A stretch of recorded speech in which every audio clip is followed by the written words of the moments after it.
Actually, when you go really fast, like 10 tenths fast, Yeah. it's scary Yeah. because you don't know what's coming.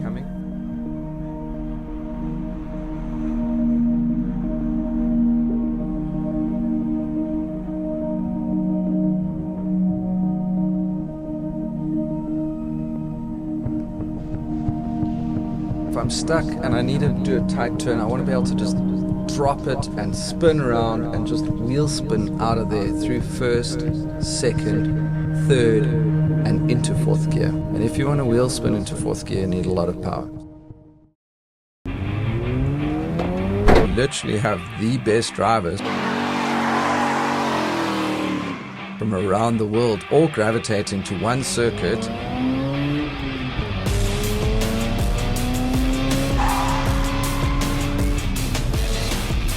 to test their skills against the circuit.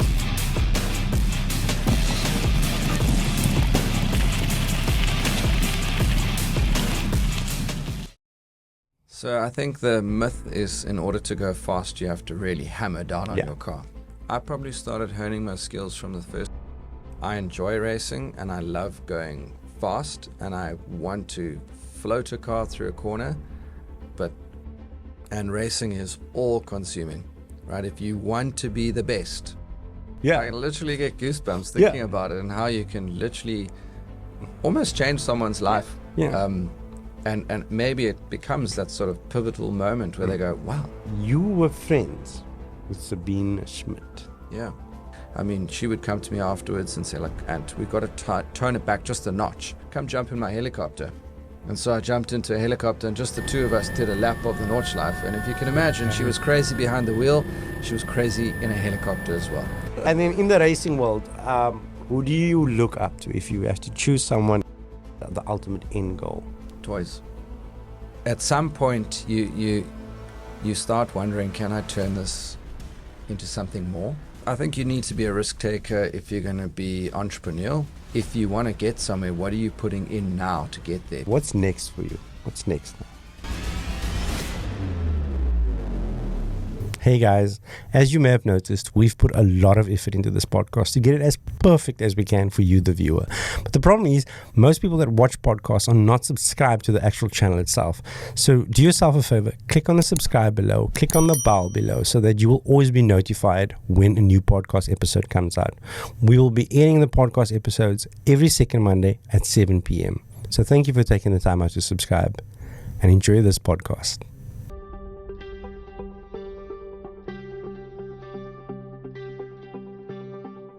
So morning guys, I'm here with Antony Ashley, and Antony Ashley is an amazing figure in the motoring world in so many other sectors.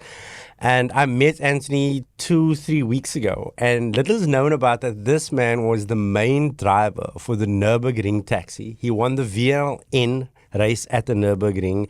He was a co-driver and a friend of Sabine Schmidt. He owns Moto World, which is in Turkey, which just has Lamborghinis, Ferraris, exotic, and also rare and also normal cars. But we're going to touch on that. So, questions that we wanted to speak to you about. I mean, it's just amazing to meet someone at your age and that has done so much and is still pushing forward. So, where did you grow up? What was your backstory? So, firstly, thanks for having me. And it's good to be part of your show. I grew up in the southern suburbs in Cape Town. And I have a family of petrolheads, and I've been reading car magazines probably since before I could read. I was just paging through them, and I can remember almost every cover from when they arrived on the coffee table, at my dad's house. And now I have all of them dating back to the 70s. I still need to get some going right back to the beginning. Okay, so you're talking your speed and sound, you're talking your, it's not only speed and sound, and it's not only max power, it was fast car in the UK, and then there was DuPont Registry that used to come out once every year, and Rowan Atkinson used to write the articles. I remember all of those days. Yeah, I've been collecting all of them. So I think I have about 6,000 magazines, and one of the reasons is when when we need to research a car, it's so cool to be able to reference back to a journalist who wrote an article about that car at the time. So what I find is that a modern day journalist, when they get into what is now an old classic of some sort, it's a very different article that was written back in the day when it was up against all its fellow, competitors. And, there's nothing quite like paging through a magazine. So I still buy 5 to 10 magazines a month. And they basically come home with me. I read them. And then they make their way into the shop. And then they get categorized into, month and year. And I just love that. That tangible. That tactile feeling. Yeah. And I want to page through. And every time it just reminds me as a little boy looking at these things going, wow, this is amazing. One of the car magazines that I absolutely loved was when they had a Group C Porsche 962 on the cover. And it was a race car, and now they were making a road legal version. And of course, they only made 10 of them, but it made worldwide news. Yeah. And those, as a petrolhead, when you're in the sort of infant stage, those are the things that you remember, and they become your idols in the car world. So what is, growing up vehicle-wise, and just in general, what stands out for you as a child growing up in the southern suburbs in Cape Town, loving vehicles? Yeah, so family full of petrolheads, or at least the guys, and my father and his older brother were always into cars, and they always had pretty decent cars. And I can clearly remember the day that my father came back with a 1989 325 IS Shadowline. Sure. So that was just before the Evo 1 and Evo 2. And I can picture the car in the driveway, clear as day. It was a brand new car, and late 80s, so business was obviously booming.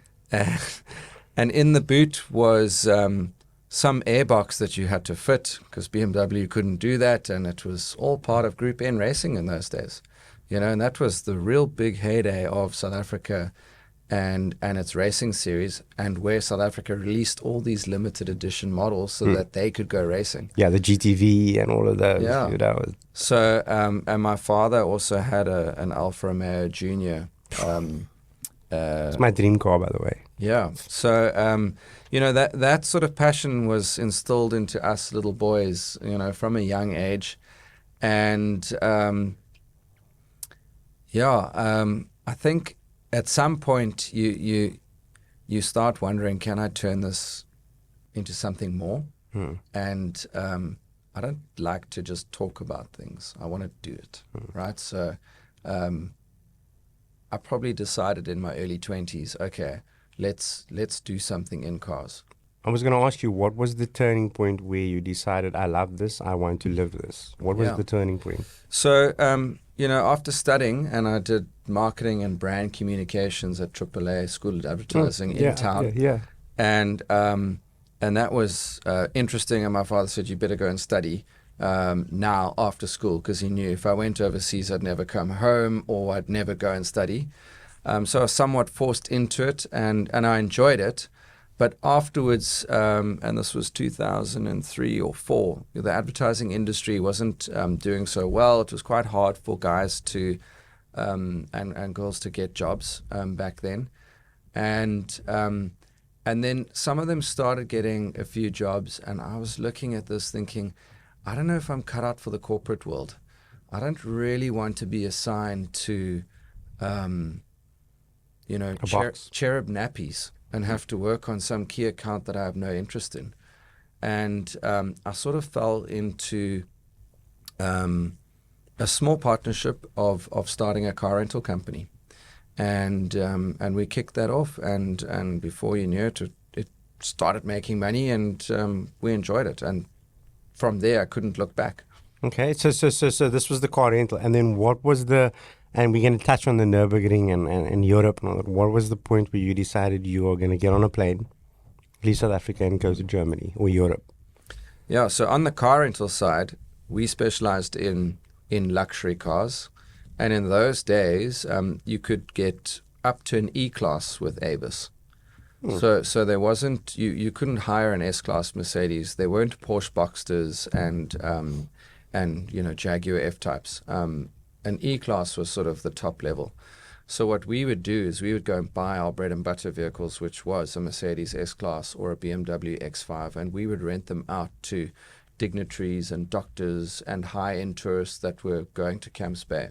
And in those days, you could rent a whole Camps Bay house for, 10,000 Rand a night. Now it's 150K up. It's massive money, yeah. So Cape Town as a tourism destination was super popular, but the real luxury side was still coming.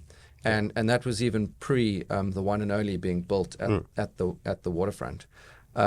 So Cape Town was sort of in its infancy of really getting big high net worth individuals in.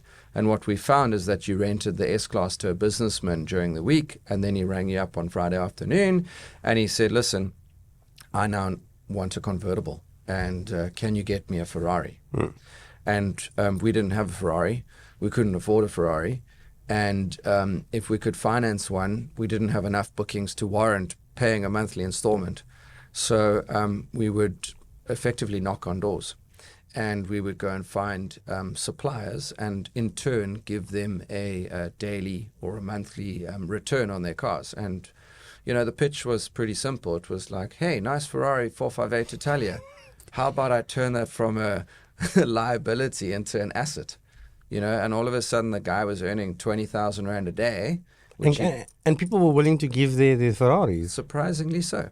So, but before I sold out of that company, we had about 65 vehicles of the like on the books. I could even walk into the old Vigolettis and get Ferraris off their floor because we became trusted. And for me, as a petrolhead, now I had a business and I was ticking off all these cars that you were getting to drive. That I was getting to drive, and we were making some money. So it was, a perfect world for me.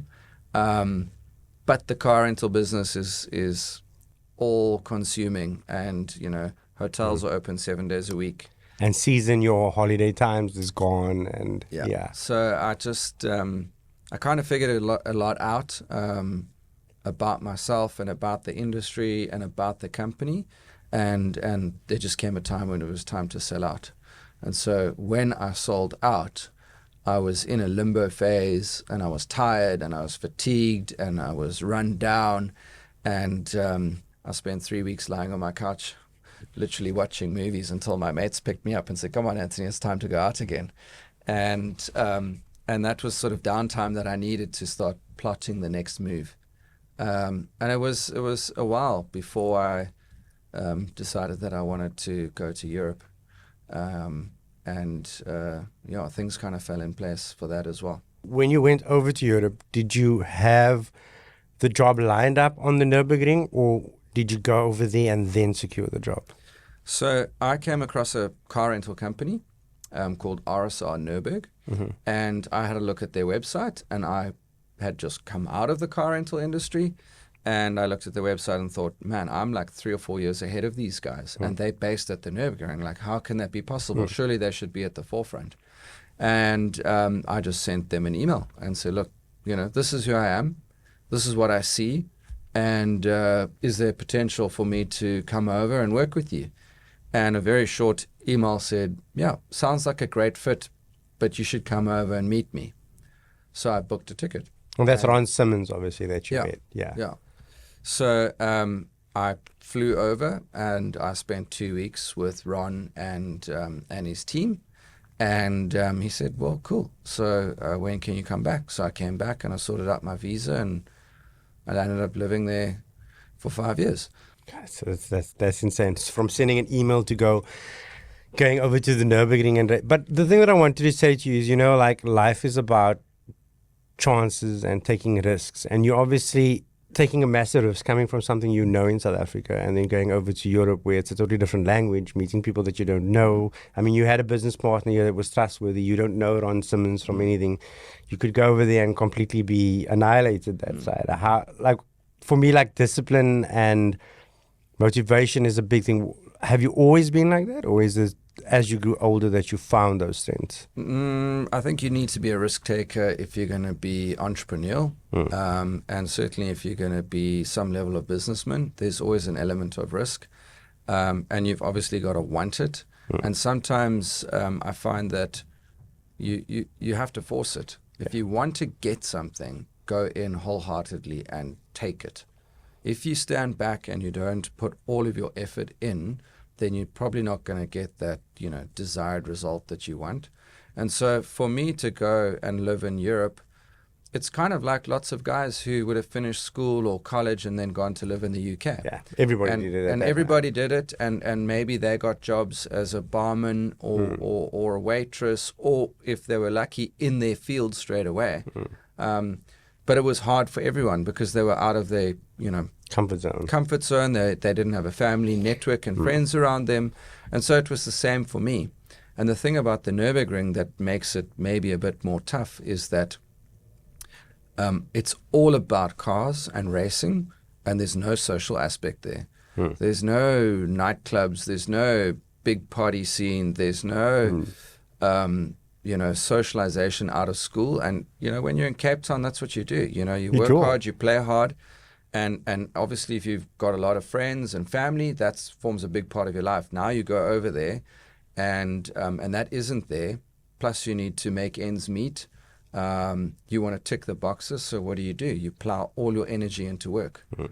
And I often have this conversation with my staff now is, if you want to get somewhere, what are you putting in now to get there? Because you've got to lay down the foundation. Now. And every time you do something, you're learning from it, and you are you're gaining some level of experience, wisdom, and you're cutting your teeth.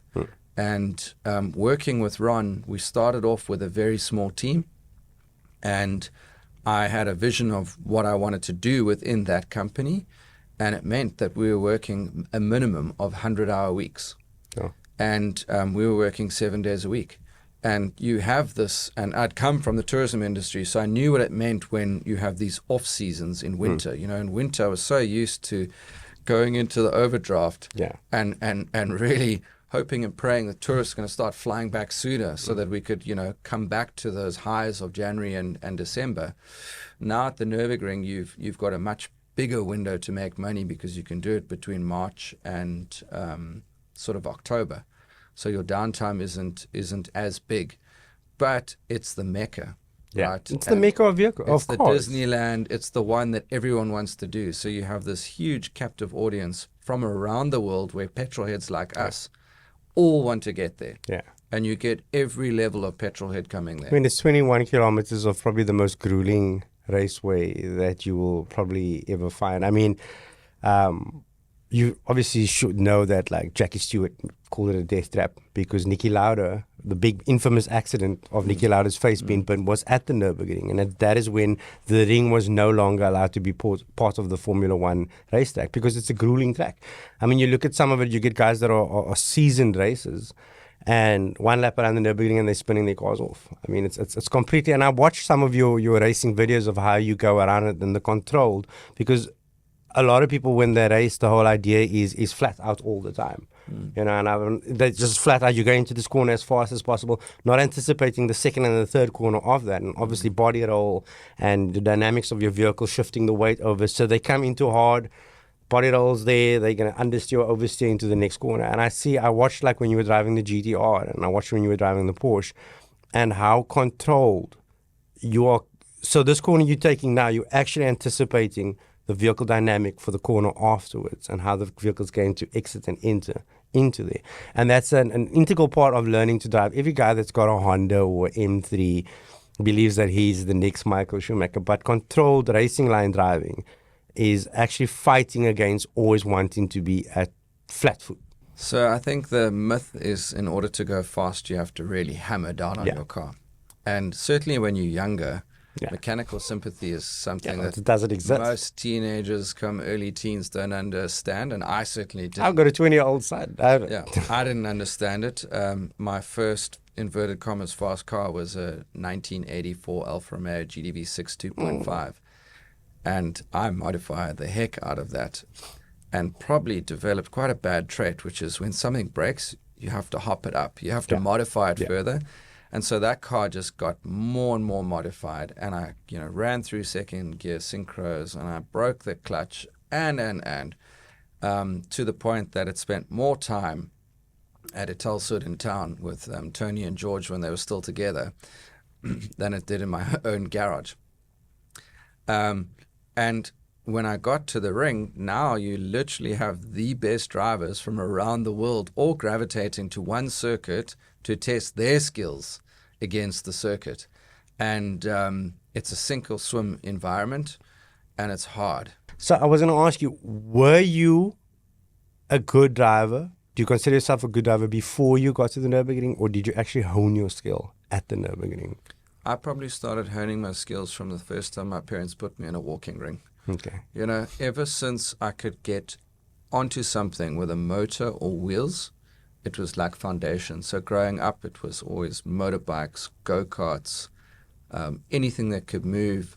I was one of those kids who stole my parents' cars and went drifting at night. I would take the rental cars and go down to gravel roads and drive the wheels off them. Yeah. And probably like most racing drivers, right? Because there's quite a mentality that you need to have if you actually want to, stand up at a grid with 30, 40, 50, 100 cars that are about to race, because you don't know who those people are, but you know that they're there to do one thing, and that's go fast.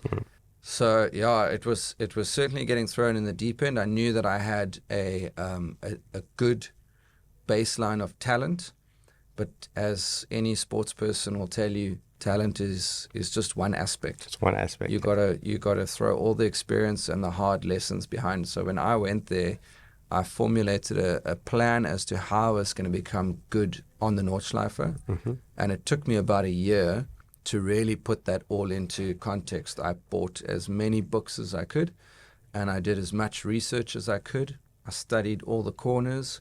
I learned all the lines. I watched hundreds of hours of YouTube videos in cars that I started driving into to the next level.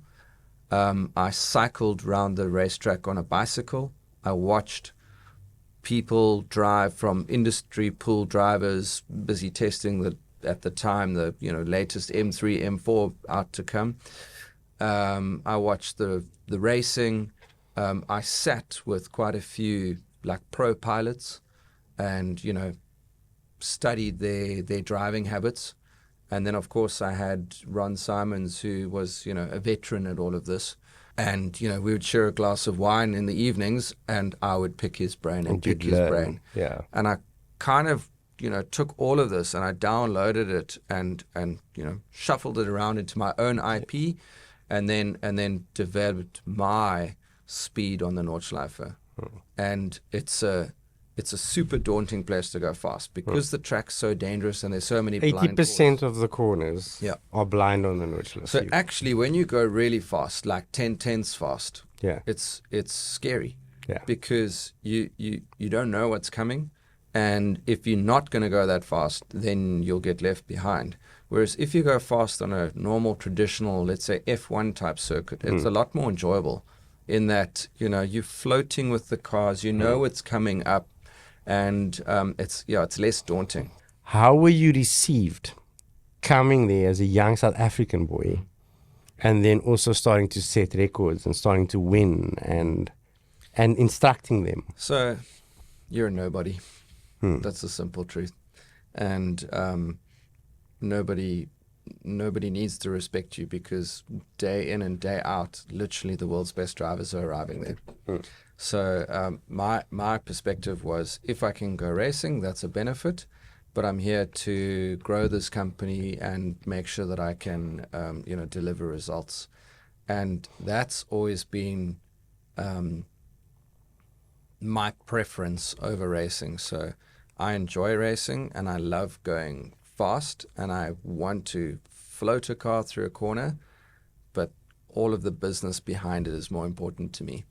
And what you see at racetracks around the world, and obviously at the Nürburgring, is that people put too much energy and money and time into racing, and then it all falls apart.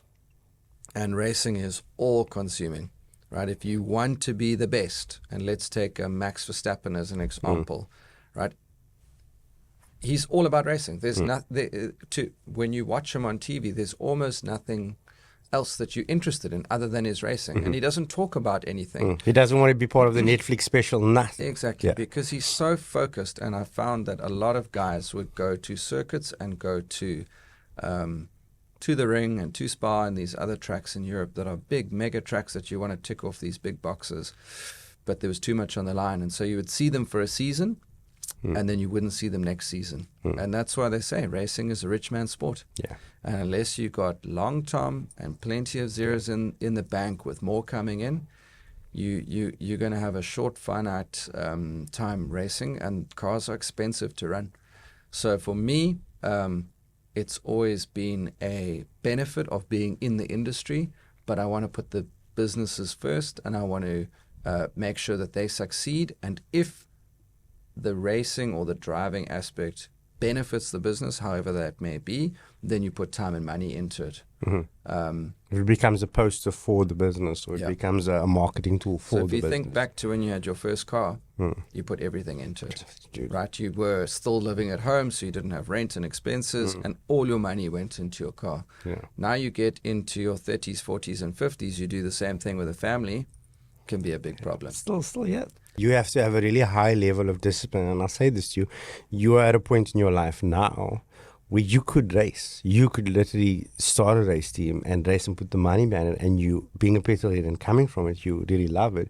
So the level of discipline that you have now has to be really high for you to not say, you know what, I'm going to take a vehicle off of Motorworld's floor now, and I'm going to kick this thing, and I'm starting the Antony Ashley racing team. You know, so how are you coping with that? Well, I always ask myself, what value is it going to bring back to the business? Is it going to derive enough value? And I can't see it in our current landscape, at least in what I'm doing. So I also enjoy the social aspect to cars. So you spoke about our dealership and how it's very inviting, and that's what I want. I want to create an environment that people feel welcome. I want to, see a little boy's eyes glint up as he sees, one car after the next, and, is giddy in laughter, and watch his dad, smile as his little petrolhead is being born. And that for me is the bigger picture stuff. And I enjoy that. So I almost would rather invest my time into putting an event together where it's not just me going around in circles. Now it's a whole bunch of us. And then I like the build up to that. I enjoy the driving of the day and everyone being excited. And when it's in a non-competitive environment, the social aspect, I feel, is lifted up and people have a good time. And then afterwards, we could either be staying at a hotel and having a lovely dinner, or we could be out in the sticks braaiing under the stars. They always say to you that I look at boys when I'll drive, like, whatever car. And you get a little boy and he'll smile, he'll come and ask you about the car. And I was once that boy. Yeah. I was once that boy when I was uncle. And it's so cool. Yeah. I literally get goosebumps thinking about it, and how you can literally almost change someone's life. Yeah. And maybe it becomes that sort of pivotal moment where they go, wow, I love cars. I want to see more cars. I want to read about cars. I want to drive cars. And then, you kind of tick off all your little boxes to be able to do that. You never know, and I believe this, you never know. You have and I have, we all have someone along the lines in your life somewhere that did something that was very insignificant to them, but it created such a life-altering moment for you. You have that uncle that one day said something to you. You don't realize with your dealership, like how many boys are walking in there, or and this is because remember also a big thing is like supercars and hypercars are not things that everyday people are accustomed to. They see them driving past and will grab their phone, but to actually stand. One of the things that's cool about your dealership is that you have the coffee shop. So you're sitting having coffee with your friends, and there's a Lamborghini standing over there, and then you've got a 1970s Ford pickup truck, and that's just a different. It's like a barn, but it's very nice though. Yeah, and so even in the coffee shop, I find that having been to a lot of these dealerships around the country and in Europe and the UK, is that the air can feel a little bit stuffy and stale, and you can feel You don't belong here. very small in that you don't belong here. And I didn't want that. So the coffee shop played a big role in that. We put some effort and some time into having a nice model car display where they're for sale. And we contracted a guy, Benny, from House of Diecast. And he is just like us.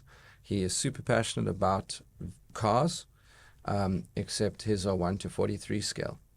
Sure. So it's quite funny because when he comes in, he talks about our cars being 1-to-1s, whereas he's into model cars. And I thought, this is great. All the dads can come in, they can buy a coffee, which is not expensive, right? People are used to buying coffees, and now they can get a model car, and they start at like 90 Rand.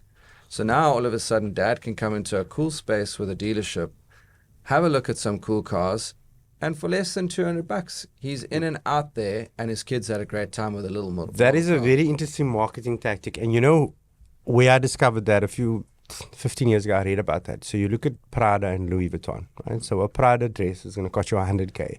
Louis Vuitton suit for a man is going to cost you 200-300K for entry level, right? So for a very long time in the 80s and the 90s, these were very affluent brands only for your super wealthy, only in your Vogues and your Chanel. And then they needed to get the smaller guys. So what did they do? They created sunglasses. And the simple thing with sunglasses is 4 grand, 5 grand, but it's not 300,000 Rand. But now you have a piece of Louis Vuitton or a piece of Chanel or a piece of Gucci. You don't have a Gucci shirt or Gucci jeans or anything, but you also have Gucci.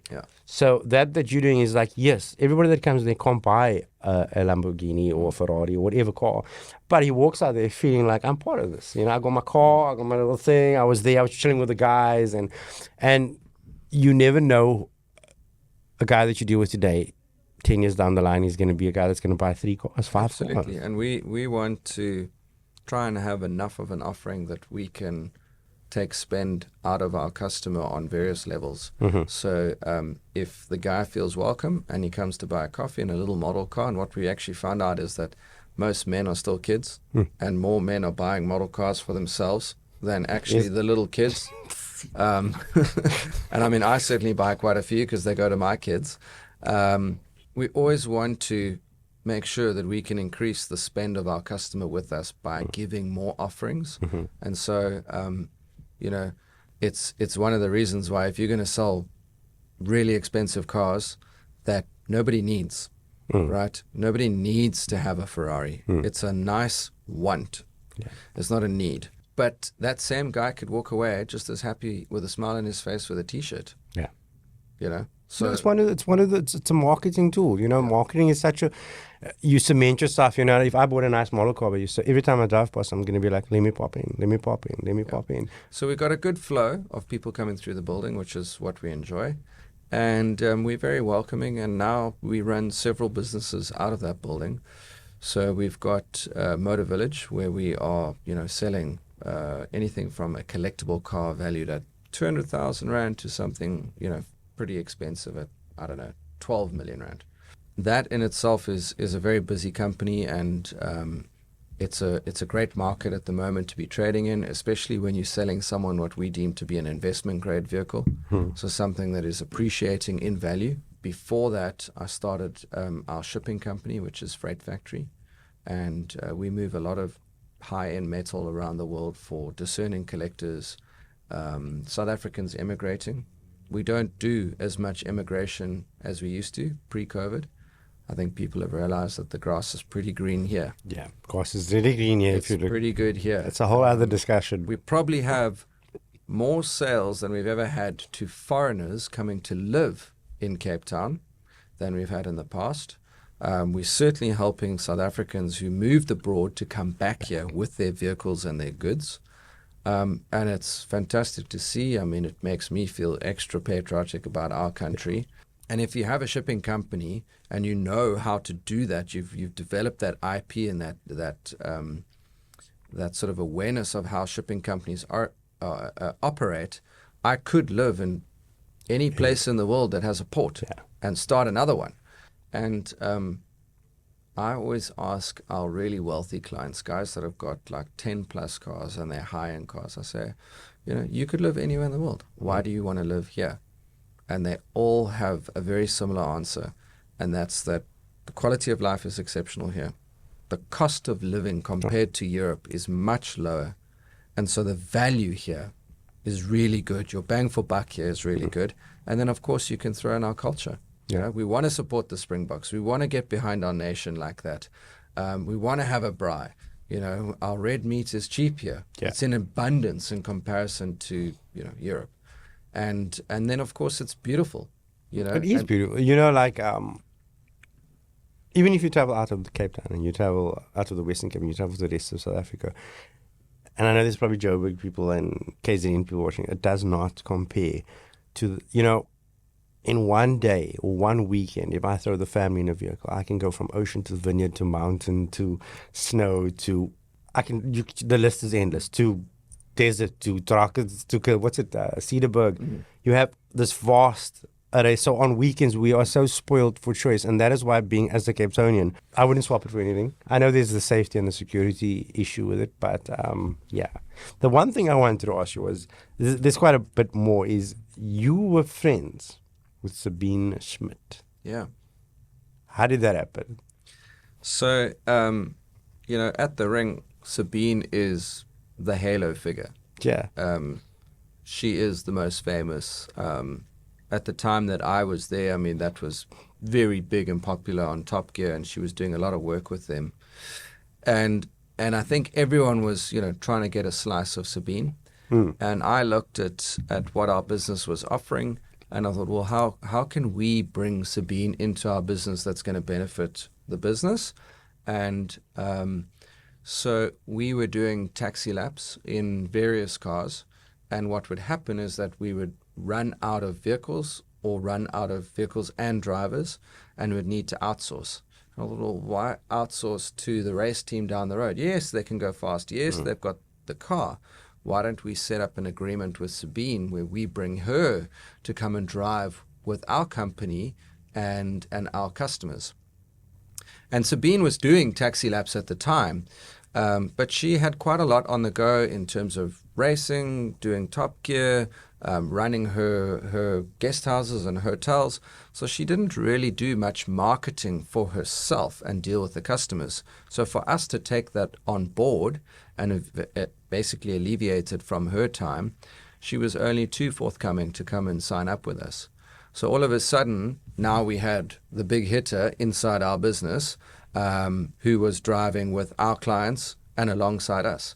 So, you know, when it got to its sort of best point, you know, myself and Sabine were on the racetrack together, dicing each other. And she was in a 997 GT3 RS that had been race prepped by her race team. And I was in the R35 Nissan GTR that had been branded as a Godzilla, which was what Japan wanted us to do at the time. And it was running semi-slicks and better brakes, suspension, and a half cage. And so, you know, the two of us would line up at the entrance to the Nordschleife, and the next passenger would jump in, and we would look at each other and say, right, let's go. And, Who was the better driver? well, the thing is, those two cars are so different. Yeah. You know, so the GTR was exceptionally quick on the straights, but it's heavy. So the GT3 would catch it under the braking, but then the GTR had all the traction on the exit. So it was so cool because when we did dice each other, it was quite a yo-yo effect.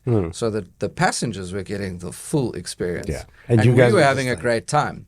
But, you know, when you live there and you do this as your job, you also realize that these cars have got to last a certain amount of time, and that the harder you on them, the quicker you run through your tires and the quicker you run through your brakes, and then you use more fuel and things break. Yeah. And Sabine, you know, being the seasoned veteran that she was, she knew this. So, I mean, she would come to me afterwards and say, look, Ant, we've got to tone it back just a notch. You know, I've got to be here all day doing this with you.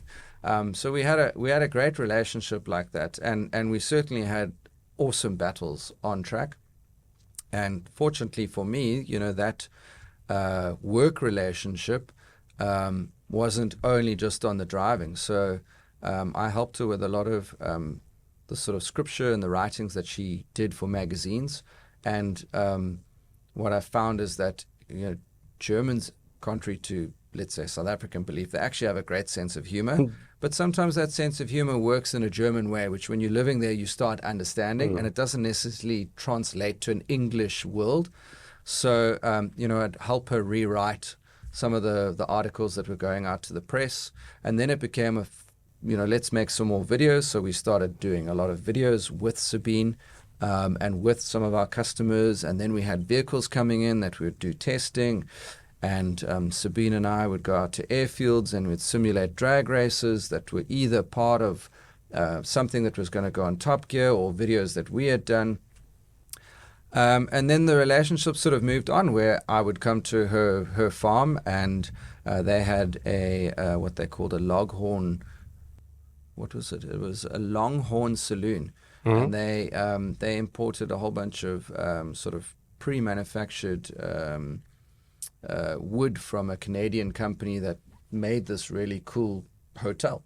And so she had a hotel and she needed to fill that with guests. So we started sending her guests. And then I had South Africans coming. So I'd make sure that, I had some bottles of brandy behind her bar, and she had a pizza evening, and I love making pizzas. So, it just kind of morphed into more to the point that we became really good friends. And, I could ride on her horses with her, or we could go mountain biking together. And everything was always done in such a nice, professional manner, but also friendly. And she was a consummate professional. She was insane. Although she was, this international superstar in the motoring world, and at least to petrolheads like us, we had some really good laughs together. We had great time on track. I think the one year, I think it was 2013, I arrived, after coming back from South Africa to be here for the summer and then go back there into the winter, and the track was still closed. And she said, I still feel like doing a lap. Come jump in my helicopter. And so I jumped into a helicopter, and just the two of us did a lap of the Nordschleife. And if you can imagine, she was crazy behind the wheel. She was crazy in a helicopter as well. So, we literally did like loops in the helicopter. Around the Nordschleife, the whole thing. Around the castle. She was pointing out where she grew up, what land her and her family owned. And it was just incredible. So she was that much of a character in person as well. Absolutely. As like she was on TV. Absolutely. She really, really was. She didn't need to put on an act. That's just how. Because you would watch Top Gear, and you'd get her on, and she was always giving Jeremy a hard time. She was very cocky with him, and you would like, but she was feisty like that. And she you was could one pick of the up boys in that, in what is a real male-dominated industry. She really was. And she could stand her own. She could stand her own. She would outdrink you behind the bar. She would outdrive you. She would outlast you. Any scary moments on the Nürburgring? Like proper scary moments? Plenty, so many. Statistically speaking, the Nürburgring is the most dangerous racetrack in the world. In the world, it is the most dangerous. So, and second behind that is Spa, and those are the two racetracks that I worked and operated and drove at, 90% of the time. All those sort of horror stories that you hear, well, they're pretty much true. And when you live there and you start to become on the inside of all the WhatsApp groups, and the locals, there are lots of deaths that happen at the Nürburgring. Probably one was, there was a Australian guy. His father had sold the biggest mine in Australia. He was minted with millions and millions of Australian dollars, and the guy decided he wanted to become a racing driver. And we were in a McLaren MP4 12C, and he decided that he was going to chase our Ferrari 458 Italia.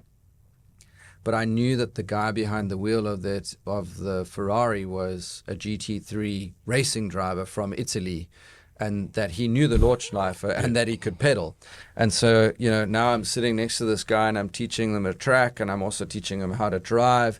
And he's looking at this red Ferrari, and he's got little horns, and he just wants to chase. And, that's where driver instructing, it becomes a difficult job, because you're quickly trying to teach someone how to drive, but also manage their expectations. And I'm saying, just let the Ferrari go. We go at our own pace.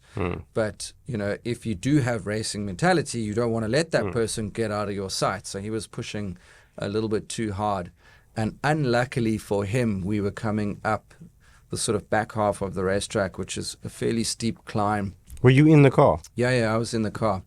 And in typical, Nürburgring weather, because it's in this Eifel region, which is very foresty and hilly, it went from a drizzle to a rain, to a very hard rain, to hail. And we came around one corner, and that was it. The track was full of ice from hail. And we spun out at about 170 k's an hour, somewhere there, and he binned the car. So that was, let's say, my most expensive prank that I was involved in. And that's the thing about the Nürburgring, is it's so challenging. So, today is Friday. I fly back there on Sunday, and I'm going to go and see all my mates. For me, it's been 10 years since I left working there. I've obviously been back a few times since. So what made you move back to South Africa? Just so you know, I'm gonna. I would probably say appetite for risk. So I might be a risk taker, but I ticked so many automotive boxes, hypercars that I saw, hypercars that I drove, race cars that I raced. And as you move up, your risk profile becomes higher, and certain race teams, they want an excess from you should you bin the car. And when you're rubbing shoulders with someone's surname who's Maximilian, and his father is some Euro billionaire, he's only got one thing on his mind, and that's to go fast. And so for me personally, I wanted to achieve a level of my own driving greatness, and I felt like I ticked those boxes. I could live with some of those guys, rub shoulders with them, and prove to myself that I could drive. Going back to the go-kart story, if my dad had bought me a go-kart, maybe I would have been some professional racing driver of that level. But I proved that I could do it, and at that point I was moving, back into like mid-30s. I mean, I was past my sell-by date of being some pro-sponsored driver. And I had come from an environment where I'd owned my own business. And you missed that hunger, that desire to actually. And I had a wife, well, at the time, a girlfriend who was South African, and for her to come over to the Nürburgring, I didn't see the right opportunities for her. So I came back. I didn't have much of a plan, but I thought I'd keep one foot moving in front of the other, put my head down, and I'll figure out something. And then I started bringing people back to Europe. And obviously that was fresh with me, and all the network and the contacts were there. And that's kind of how my shipping company was born. I had to send some cars to Spa so that they could compete. Question that I want to ask you is, you sound like someone that's always extremely busy. You're always looking for the next thing. What do you do in your downtime? What do you do to just break away from it? We all have that thing that we need to do to just not do for money, not do for anything, just do for us. What do you do? So my best downtime, which is away from, let's say, cars and hobbies and work, would be going to the Cederberg. So I'm part of a private camping site where there's a mixture of, bungalows and huts and caravans, and there's no cell phone reception. And that pesky little phone never stops beeping, and it never stops ringing. And, in today's modern world, people want answers now. Yeah. And I only need to be there for 2 nights. So to take my family now and watch my little boy play on a BMX just like I used to, and go for walks and, submerge yourself in nature and put the phone aside, that's the ultimate downtime. My wife always says to me, I put off my notifications when I come home. And a very close friend of mine said to me one day, he doesn't answer his phone after 5, after 7, and on weekends. And he says, everybody that matters to me, that's important in my life, is with me on a weekend and in my house at night. I don't need my phone on. And it's you listen to it and you're like, yes, but your parents are important. It's hard to do. And, if you are driven and you are busy, you have to kind of remove that phone from your life. So in the mornings, I try and put the phone aside. Look, I need to check in the morning just if something catastrophic has happened over the evening, that you need to attend to. Maybe your business has been broken into. I have a little delivery bike business. So if a bike has been stolen or driver has had an accident, it's good to just check in and go, well, I really need to deal with this. But otherwise, I put my phone aside and try and enjoy that morning with my kids, and the same in the afternoons. But life is fast-paced. And that is the thing, we were talking about discipline. We were talking about being disciplined to be a business owner. And we are exactly the same age. And I've also been able to be fortunate enough to accomplish quite a lot of things that a 20-year-old me would have never thought I would have done. Never. If someone told me at the age of 16, you'd do this, I'd be like, no. But discipline is such a big thing. I don't watch sports and I don't watch series and rugby. And I know it's like I'm just not. I used to when I was younger. I love Formula One though. And I think so many people today don't have that discipline. I spoke to my boys the other day. I said, an interesting question that you start thinking about and wanting to ask your friends at this age is, in the last 5 or 10 years, can you name me something that you have learnt outside of your job that, you one day said, I want to take up a camera, and 2 years later you've taught yourself to do it. It's important to constantly grow. Evolve, yeah. Yeah. And I look at a lot of my friends and I love them to bits, but they're the same person I knew 10 years ago still today. The same vicious cycle, the same comfort zone, never pushing themselves any further. So I completely get where you're coming from, and I understand 100% how difficult it is. It's like an addiction. I lay there sometimes and I'm like, I just want to check. I just want to check my email. I just want to check my social media. So talking about you not always having your phone with you, when do you feel you are the most productive in your day or in ever?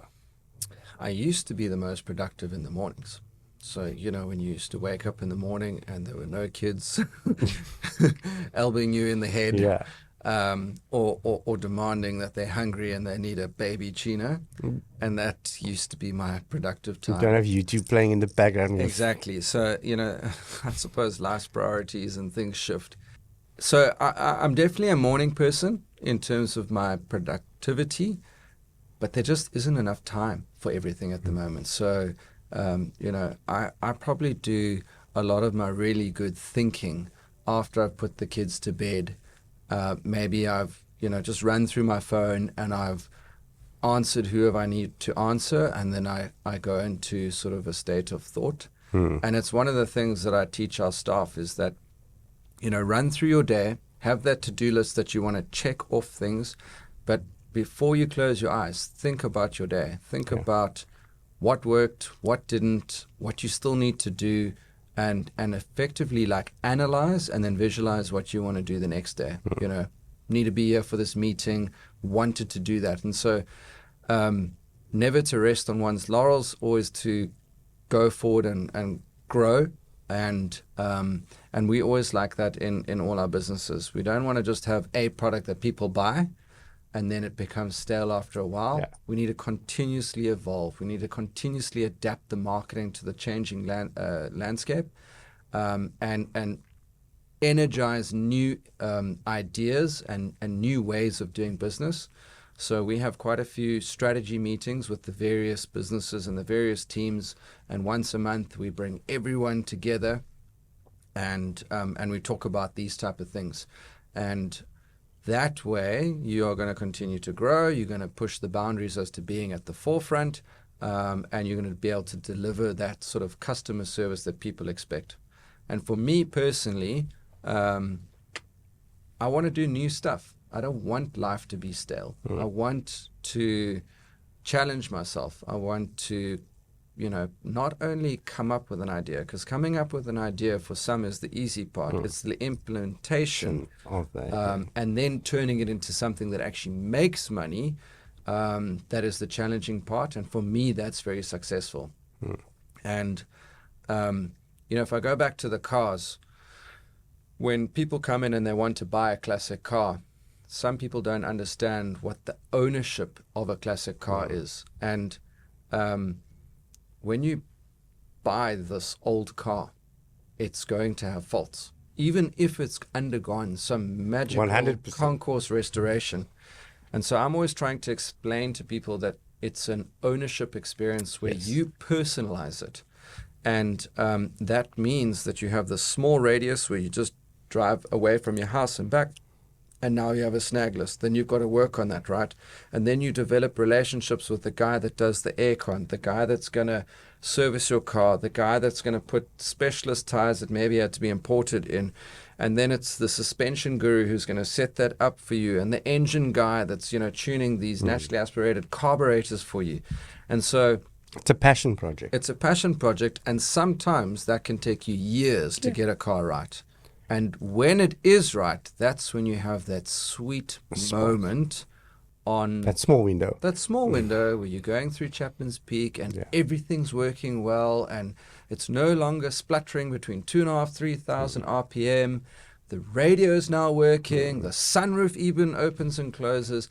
And then you realize that all of those small things become part of that whole user experience of having a classic car.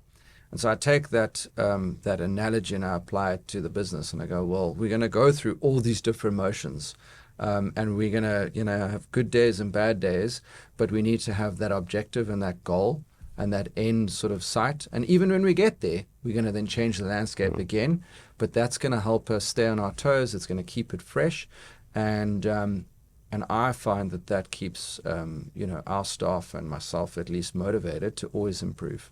It's a brilliant analogy that you're talking about. I've had this discussion with a lot of guys in my car groups, where I've got guys that come from owning a very brand new vehicle and seeing my Land Cruiser and be like, I want one. And I know people that have done it. They've got rid of their brand new 4x4s and bought 80s or 100 series and complained. Just complained and had this thing for 6 months, and this thing's just a money pit.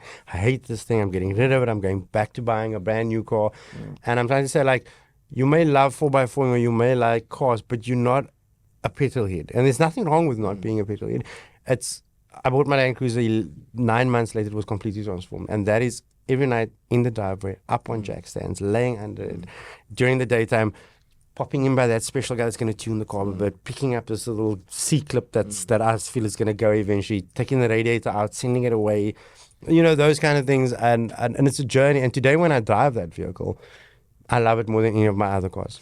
But you probably need a healthy mix, right? Yeah. So I find you need sort of a daily that can just go to the dealership and get serviced. Yeah, you do. But that's not modified. That's my thing. So I can't use my AT as an everyday, right? So I drive a Caddy panel van every day. I love it. I send it into VW, it's done, it comes back to my friend. But it must just work. On a Saturday morning or a Sunday morning, when I get into my cruiser, there's nothing. Yeah. I get in there and I've got it warming up because I have to warm it up. It's carburetor, it has to warm up, otherwise it jerks down the road. But when you drive and I go to the beach with it and I see people looking, and guys are like, there is nothing that beats that. Yeah, and that brings us to the 4x4 side of things. And, we spoke mostly about classics, which normally people assume to be road cars and race cars and supercars and all of that stuff. But I really got into my 4x4ing when I came back for those reasons of the social aspect. In a 4x4, it can be a lot more low risk. You can be on the limit at 5 kilometers an hour. Yeah, and you can scare 3 passengers as opposed to one in a race car. Yeah. So you can have a lot more fun from that perspective, and then you can pull over, and pull out the deck chairs and maybe at Atlantis Dunes you can have a little picnic. And so I quite enjoy that side of things. And you can get to somewhere where you would normally not get in your Porsche. And I want to touch on your Cape Rally, but one thing I wanted to say to you was I've got a group of about 400 guys that's on one of my WhatsApp groups, and it's Off the Beaten Track group. And funny thing is that I noticed that almost every single guy in that group used to race cars. So what I've discovered is that it's still the love of automobile and motor vehicles. It's just now transitions when you have a family to include them in the back. Yeah. And also enjoy building up a vehicle. It's still the love of automotive, just shifting from high speed to more controlled but technical driving. It's still the love of driving. Yeah, and we touched on Cape Town and Western Cape and what it has to offer. So if you do own a vehicle like this, you can get to some pretty remote places. And so with our tours business, Cape Route Rally, that's what we're trying to achieve. We're trying to say, well, you're in the Western Cape, you have 5 to 10 days. So it's a different market to an overlander that maybe has 10 days to 3 months to do something. We're just looking at busy people wanting to do something different in a 5 to 10 day window. What can we offer them within the Western Cape? And there is so much to offer. So you guys create like a tour. Guy signs up, gets in his vehicle, he's self-sufficient, it's up to him whatever happens in the vehicle, and you guys, you drive and you do obstacles and camping. And I know, like you explained to me, when we arrive at a spot, for example, the tents are set up, the food's ready. So it's actually about the gears and the guys enjoying the night. And tomorrow morning, there's no packing up 1,000 things. It's you get in your vehicle and you go. Yeah. So if you want to go and climb, grade 4 and 5, you can't really keep the weight of a rooftop tent and, 2 big fridges and all of the extra weight. You actually want to be, light and nimble. So that's one of the reasons why we call it white linen. We want to sleep in a bed. Sometimes if you've had a hard day where you've had breakages and you've arrived after night, the last thing you really feel like doing on day 5 is setting up a tent. And cooking even. Yeah, so our trips, there are quite a few variations to it, but the challenges that we've been doing of recent are just that. It's like a 5-day endurance with man and machine, plus we're going to throw in some obstacles. Look, I've watched the video, right, from Dieter, and it's intense. It's probably, but it's nice. I had a day like that at Takpok one day. We just had an extreme day of 4x4. I can't even envision myself that evening having to set up a tent or source food. At that point, I was broken. I was completely broken. It was one of those, it's a summer day, and we were just pushing. So it's a brilliant idea to get, because a lot of people, you look at the concept of it, that you're getting guys to not have to worry about the nitty-gritty and actually just enjoy the traveling. And it's spaced over days. It's not just like everyone else with the 1-day trip. I leave in the morning, I come back in the evening. And how successful are you finding it now? Yeah, so our next trip, we fully subscribed. I've got a waiting list that's literally growing by the day now. And the guys that are coming to do these challenges, a lot of them are the shop owners. So they are the hardcore guys, right? Yeah. And then they have their customer base. These are the actual guys who build your car, who make it bigger, better, faster, and a more awesome rock climber. So the fact that we're signing up these guys says something. But we are. It's also a showcase for them to say, like, look, this is what Dirk's Jeep can do that he built up. And he's the guy that does Jeeps, and this is what his vehicles are capable. I've always been one to try and work with the trade first, because the trade has 100 customers, and it's easier to go to the trade than go and find those 100 customers yourself.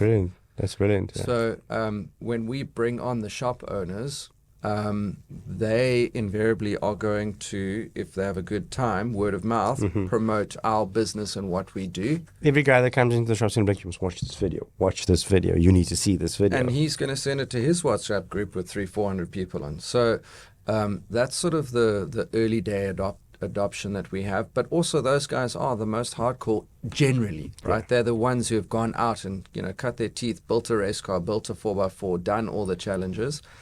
And we want to test them, because if we can test them, then we're going to be able to test everyone. So look, with them also, they're going to push those vehicles to the limit more than the average guy, because they can fix it.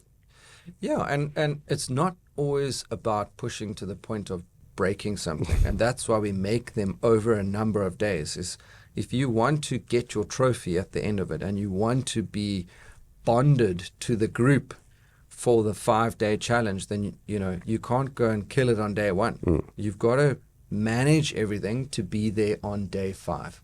And this goes back to all these analogies that I'm using. It's about the longer term. It's about building something. It's about being there for longer. It's about crossing the finishing line. And then we have a really good sense of community. So these challenges have been really well received. We've signed up lots of partners. Now we're going to do something with Trails of Alloy, and we have one of your courses that's on your app. It's going to be and I'd love to help you promote that and to grow it. Obviously, we're going to be doing private farms and private roads and stuff that isn't on there, but maybe it can become available. Look, I'm very tempted to join the Cape Valley, but I'm also, I don't know, I went through my paces with that Pajero of really hardcore. And with the AT, I'm more in the overlanding space now with it. I've got a trip for you, don't worry. So I always say, you can cater to different drivers and different needs and different cars. And so, this next challenge, it is hardcore. Yeah. Like, there's no getting around it. There's mega mileage, there's hectic gravel roads, and they're grade 5 challenges. So it is going to be tough on man and machine.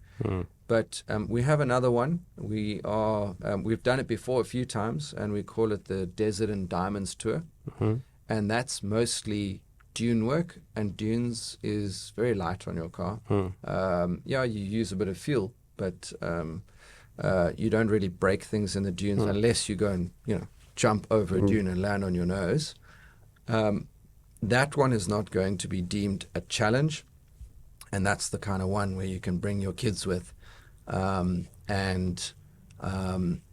It's still going to be epic in terms of the driving, because for us it's always about the driving, but it won't be like a hardcore challenge, and make you nervous that you're going to break your car. With that one, the Pajero, I learned that it had 100,000 Rand budget, right? 80,000 went into modifying it, and 20,000 actually went into going out with it. So with the 80, I'm trying to reverse that a bit and say I'm going to spend 20,000 on doing something on the car and spend 80,000 on enjoying the vehicle. This is what we're trying to do, is we're trying to get guys in who are dropping serious ammo into their vehicles to actually enjoy come and enjoy them. So, the 4x4ing is one aspect. We have a supercar rally that we're doing in November, and then we've got a classic car rally that we're going to do in March, and that's exactly it. You've got this really cool car, and yes, you spend lots of time building it, making it, buying it, modifying it. Don't use it. Now let's go and use it. That was my thing, yeah. And we saw a lot of this, or I saw a lot of this in the racing world, is that people put too much money into the modifying of the car and the build, but not enough time driving. And you actually, there are some guys that get more pleasure from the build than driving, but I would say 95% of people get more pleasure from the driving aspect. And that's the thing. If you're going to build it, you must drive it. But you have to get to a point when it comes to a vehicle, and you are someone that modifies vehicles, where you have to realize, you have to be honest with yourself. Am I someone that enjoys driving this vehicle, or am I actually someone that enjoys modifying a vehicle? Because a lot of guys aren't able to admit that to themselves. They actually enjoy being modifiers. They're not really worried about actually using it. They love the build process. And they like talking about it. And there's nothing wrong with that. Yeah. And there's a build process to it. Yeah. And if you've modified cars quite far from standard, it sucks you in. Yeah. Then, figure out a way to use that more than once. And the sad thing is the car stands or it gets sold, and it never really gets used. So that's where I would love to do a trip with you. I would love to do, for me, ultimately, I love the garden route, like traveling down to the garden route and doing trails in the back of those gravel roads, Prince Albert, and that. I would do it any day. So maybe look at something like that, go down there. But where are you hoping to go, Cape Rally? Are you hoping to go nationally with it and do it? Because you know what's going to happen, right, Andy? You're building this, it's going to grow. It's already, that video's 100,000 views or something. South Africa's going to say, well, you can't just do this in Cape Town. Yeah, look, it's a passion business at this stage, but with the clear aim that we want to obviously make money. And I think for now we're planning on keeping it Western Cape based. And probably the biggest reason for that is the people that are the tour guides and that are going to run it. And we don't want to expand, too much and lose that personal touch that we have. Plus, there's so much to do in the Western Cape. So each time you do one of these challenges or these tours, there's a lot of people that want to go back and do that same route. So we still need to come back and start repeating with new guys. So it's endless. And you can then get guys coming to take a drive down and do it, or ship their vehicles down. You've got the freight company, offer that as a service maybe at some point where we've shipped in lots of overlanders and guys that have brought in their cars where they want to, have a local company, modify and build them for overlanding so that they're Africa tough, and then they go off and do their trips. We are talking to some people who want to ship in their cars to do one of these trips. And I think, proximity based. I live close to where I work. My schools for the kids are close. And proximity means that you can not spend too much time traveling, more time in the business or doing the things that you love. And if we keep it Western Cape based, it means there isn't that 2 or 3 or longer travel time to get somewhere else where the tour actually begins. the way you're speaking now with Moto Village and the freight company and Cape Rally and that, you've obviously got a vision that you see within 5 to 10 years or 20 years. What are you hoping to build with all of these brands? What is the ultimate end goal? Toys. Said it. Just toys. You just want toys. You just want to be able to Just buy want lots of toys. No, I'm kidding. I think like most guys, you want multiple income streams. I'd like to try and do that with companies that work together, that benefit from each other. That certainly goes hand in hand with our freight business and our car sales business, with our detailing business, with the car wash business, now with the tours business. I've also got a collectible car finance business. So if you wanted to, buy a 348 Ferrari TS and it cost 1.3 million rand and you've only got 400 cash, we can come in and finance, the balance. I'd like it all to be under sort of one umbrella that all works together, and that's sort of where I feel we are achieving, quite close to that realm at this stage. Me personally, spend more time within the businesses on the things that I love doing. So as a business owner, you have to, mop the floor as well as, hand the guy the invoice. Yeah. And deliver the product or the service. And we are creating a fantastic team around us.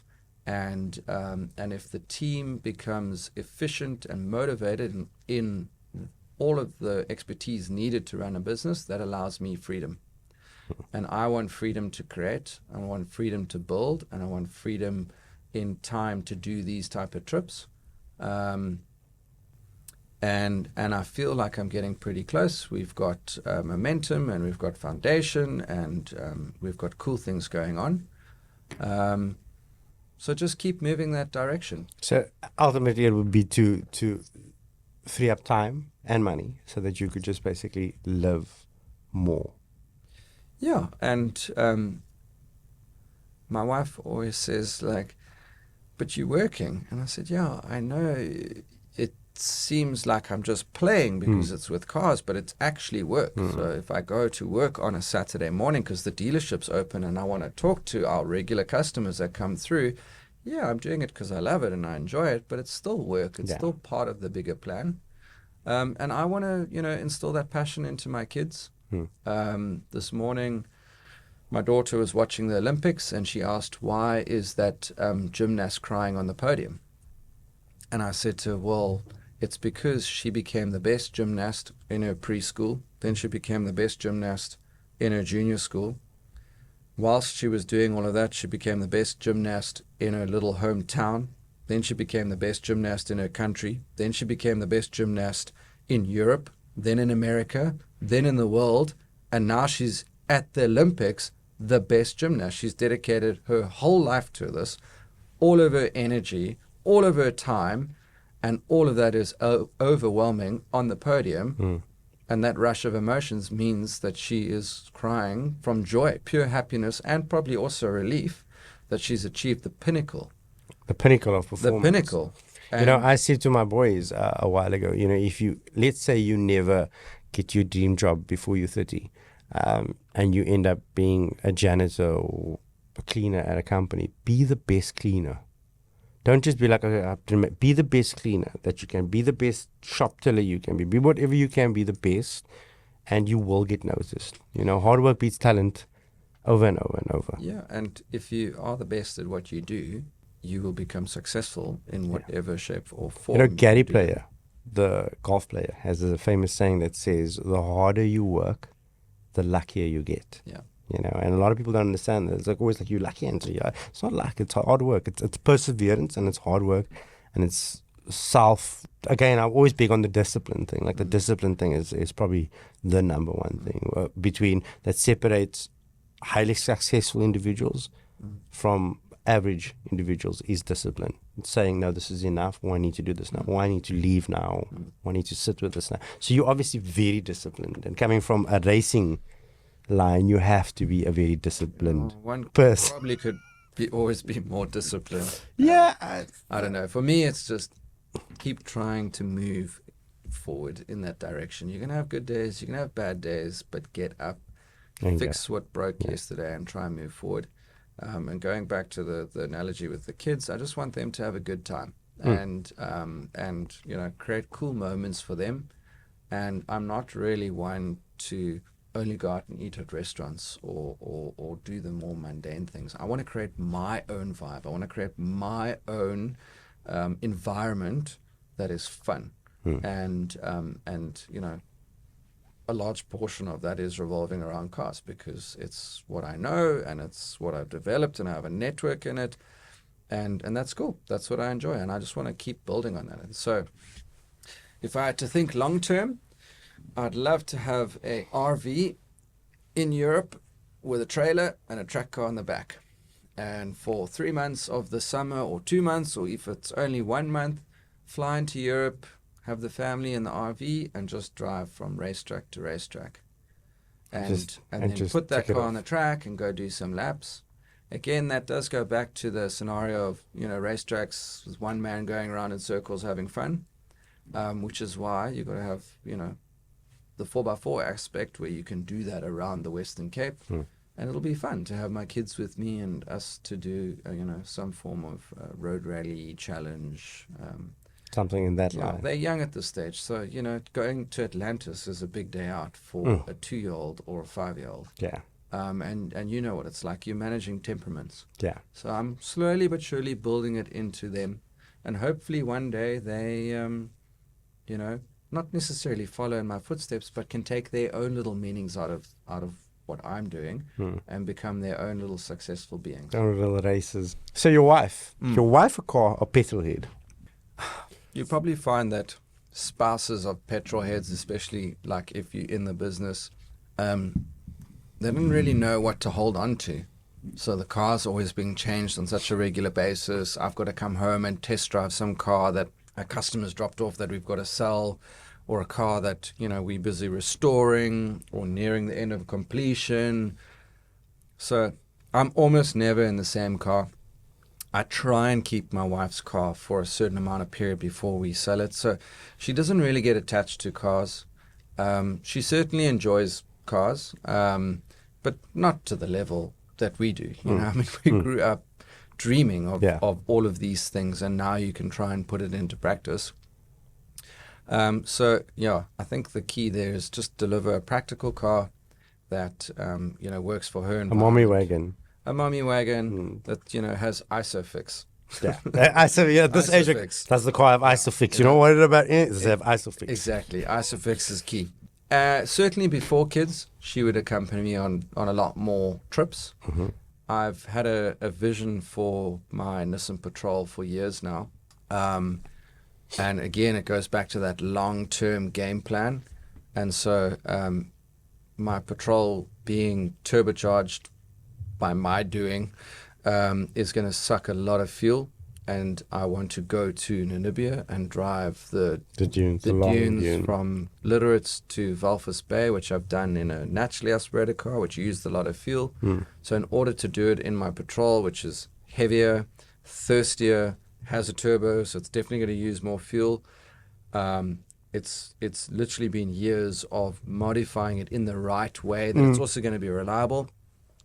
And then every time I think we're going to get there, well, then we had a kid, then we had another kid, and now I've got to convince my wife to get there. So, next year, it's the year I've got to go. So my little boy will be nearly 3, and my daughter will be 6, and my wife will be old enough to come along. And that's something that I really want to try and achieve, is to actually go there with a highly modified 4x4 that can make proper power in the dunes, that's reliable to do it for 7 days, that you don't have to helivac yourself out of there and be embarrassed that your car blew up in the dunes. But yeah, look, I've watched those things, and I know that the Patrols are capable of power, of big power, like really big power. If you look at what they do in Dubai and you look at what they do in Australia, what engine do you have in there? So mine's running the 4.8 straight 6-cylinder. The GRX. Yeah.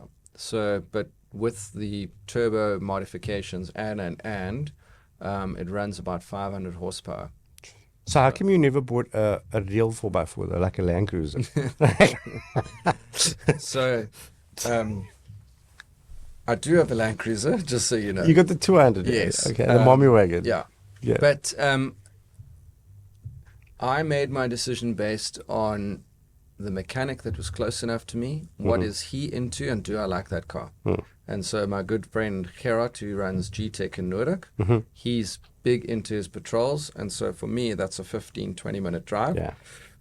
So it's close enough. And when you start doing this 4x4ing thing serious, it's like a race car, right? It's constantly in and out of the shop, having mods done, being fixed, maintenance, all of that stuff.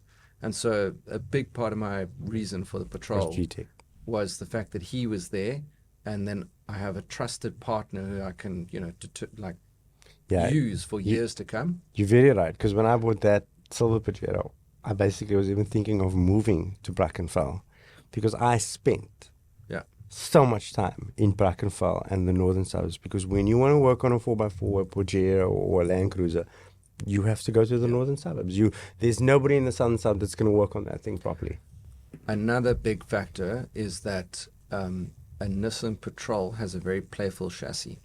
So if you're on a gravel road, or if you're in the dunes, and those are my two favorite places that I enjoy driving, 4x4s, is that chassis pivots and rotates with you. And you can use the power to drift. And what I found in a lot of Land Cruisers is that they fall into a drift, and you don't sit on that pivotal point drifting through a corner. Maybe once you've modified them a lot, you can. What chassis is it? The Patrol. Well, this is a solid front axle. I'm just saying that Land Cruisers are not playful like that. I also want to enjoy the cars. Yeah, and if you look at a Patrol as well, your entry cost versus a 105 or 100 series is a bit lower. But if you also look at how the Patrols are increased in value in the last 5 years, they've overtaken in a growth curve all of the 4x4s, and they've really become noticed.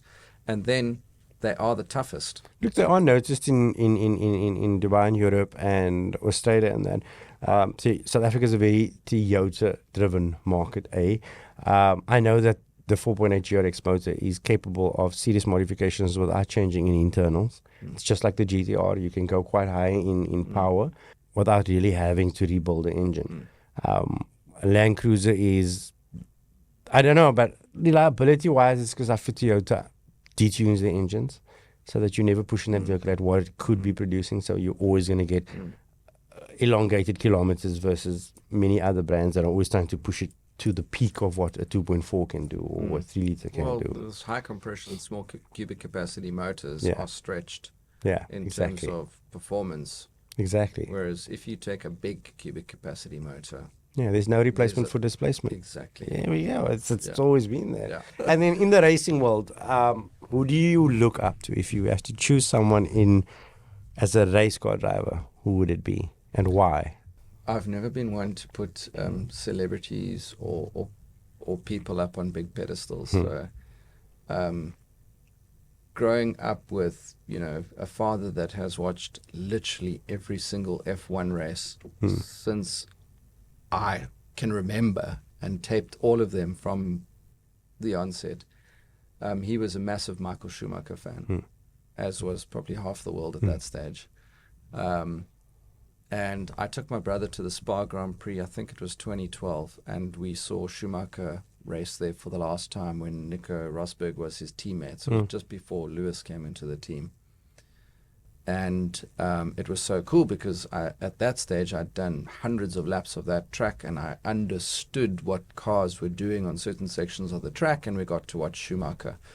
And that was really special, watching him on TV. And I know that was, when he came back after retirement, so he wasn't as fast. He wasn't at his peak, But he was also developing the Mercedes car and the platform and the company that was handed over to Lewis to become very successful. Became 7-time world champion, So, that was probably one of the most special times, looking up to a racing driver and then getting to see them drive. I never met him, but I got to see him race. To get to see them race. Yeah, Schumacher, I'm a big Schumacher and Senna fan.